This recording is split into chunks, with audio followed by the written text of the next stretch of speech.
Selamat datang di webinar diskusi online bersama Pendeta Esra Soru. Dalam webinar ini, kita mengadakan diskusi dengan cara yang berbeda. Anda akan diberikan kesempatan untuk bertanya dan mengangkat topik-topik yang ramai dibahas mengenai Kristenan.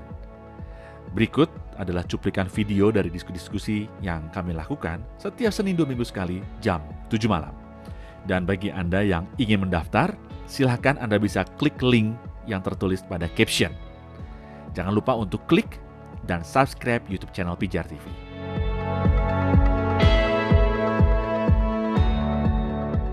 Kalau misalnya Tuhan itu menyuruh bangsa Israel gitu ya pada zaman perjanjian lama itu, tapi menyuruhnya itu untuk membunuh, Pak. Seperti misalnya saya bacakan, Pak, di 1 Samuel 15 ayat yang ke-18, ini perintah Tuhan kepada Saul. Saya bacakan ya, Pak ya. Jadi Tuhan telah menyuruh engkau pergi dengan pesan, pergilah, tumpaslah orang-orang berdosa itu, yakni orang Amalek, berperanglah melawan mereka sampai engkau membinasakan mereka. Nah, ini kan perintah dari Tuhan untuk membinasakan bangsa Amalek, which is di sini adalah berarti mereka kan membunuh ya, Pak ya. Jadi bangsa Israel itu disuruh Tuhan membunuh. Nah, itu bagaimana nanti pada zaman akhir zaman pada saat kebangkitan orang-orang mati itu kan kita harus mempertanggungjawabkan segala dosa kita. Tapi padahal kita diminta Tuhan untuk membunuh gitu, Pak. Mohon penjelasannya, Pak. Terima kasih. Ya kalau disuruh Tuhan untuk membunuh, ya berarti kan bukan dosa. Dosa itu kan pelanggaran akan hukum Tuhan. Nah kalau memang mereka membunuh itu karena diperintahkan oleh Tuhan, bukan hanya bangsa Amalek. Misalnya saja dalam kasus-kasus di mana hukuman mati diberikan kepada orang-orang tertentu yang melanggar. Misalnya dalam hukum sipil mereka, orang yang ketahuan berzina harus dilempar batu sampai mati. Itu kan pembunuhan. Tapi kan Tuhan tidak lempar batu dari surga. Ada eksekutor-eksekutor di dunia ini. Nah, eksekutor-eksekutor itu tidak dilihat sebagai orang berdosa karena mereka sedang melakukan apa yang Tuhan perintahkan. Dia tidak bisa dianggap sebagai dosa. Nah, memang pembunuhan sendiri seperti kali lalu saya sudah jelaskan, hukum jangan membunuh itu kan ada perkecualian, misalnya bela diri dalam posisi kalau tidak membunuh dibunuh. Kedua, membela diri secara nasional.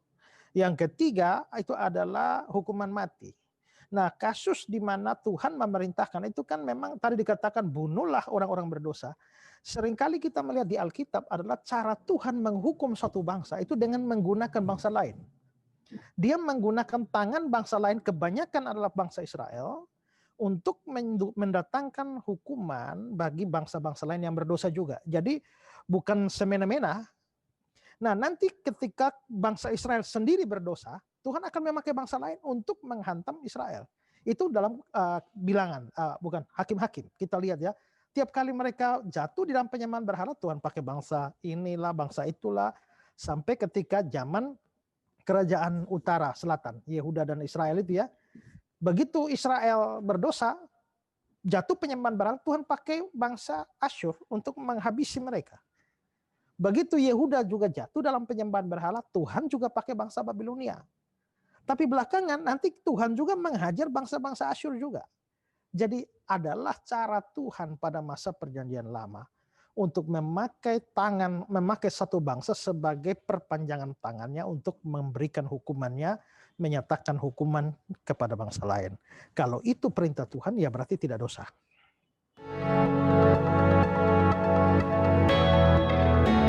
Terima kasih, saudara sudah menyaksikan cuplikan diskusi bersama Pendeta Esra Soru. Jangan lupa segera mendaftar dengan klik link pada caption sekarang juga. Informasi selengkapnya ada pada image di akhir video ini.